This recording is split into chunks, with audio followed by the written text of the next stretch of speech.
I'm interrupting my ongoing project, exploring the Beethoven string quartets, with something completely different. Those late quartets are quite daunting and frankly exhausting, and I need to catch my second wind before continuing with Opus 132. So I'm turning the clock back about a century and taking a little break with a visit to an 18th century violin concerto that I love very much. This is the A minor violin concerto of Johann Sebastian Bach, written sometime between 1717 and 1730, more likely toward the earlier end of that range.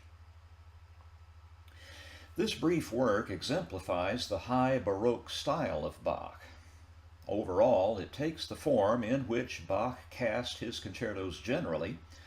A fast movement begins the work, a slow movement in a contrasting key follows, and the concerto closes with a dance-like final movement in the tonic key.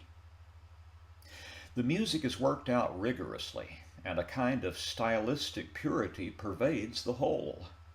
Once the mood of a movement is established at its outset, it doesn't change very much. That's obviously much different from the 19th and 20th century concertos I've dealt with so far in this series.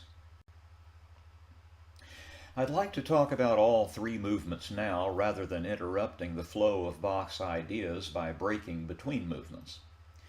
The usual plan for concerted writing in the first half of the 18th century was to explore various keys related to the work's overall tonic, doing so by means of contrasting tutti and solo passages. This is known generally as ritornello form, with the orchestra establishing various key tonalities at key points within the overall structure, and the soloist usually modulating to new keys that are then in turn confirmed by the full orchestra. In my comments, I've referred to these tutti statements as returns, which captures the spirit of ritornello. In both of the A minor outer movements, the majority of returns are quite brief, but in both cases there is also a longer return in the second most important key of that movement, and in the case of the opening movement, that return includes brief interpolated solos.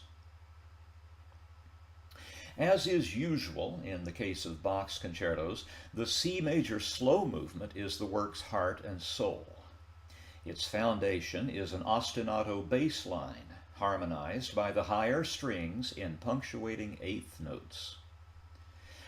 This movement also hews to the ritornello principle, but I've adopted a more narrative style of commentary to help you understand the key relations as they define this beautiful essay overall.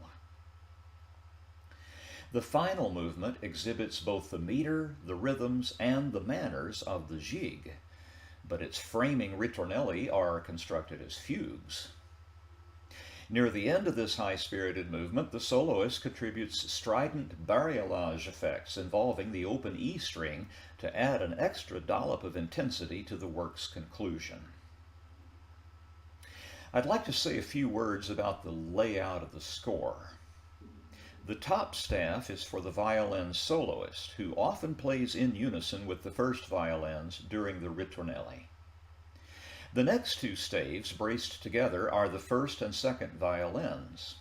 Below them lies the viola part, always in alto clef, and at the bottom is the bass line, played by cellos and basses and doubled and harmonized by the harpsichord, hence the indication of continuo. This performance is by the Orchestra of the Age of Enlightenment, directed by Elisabeth Wallfisch, who also plays the solo violin part. The performance is on period instruments, and the tuning lies approximately a half step lower than modern pitch. I find myself having to listen past that. The effort is worth it. The performance is very fine, albeit somewhat formulaic. I'm grateful to YouTuber Bach Kilo for making this set of concertos publicly available, and I'll furnish a link in the description below.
Thank you.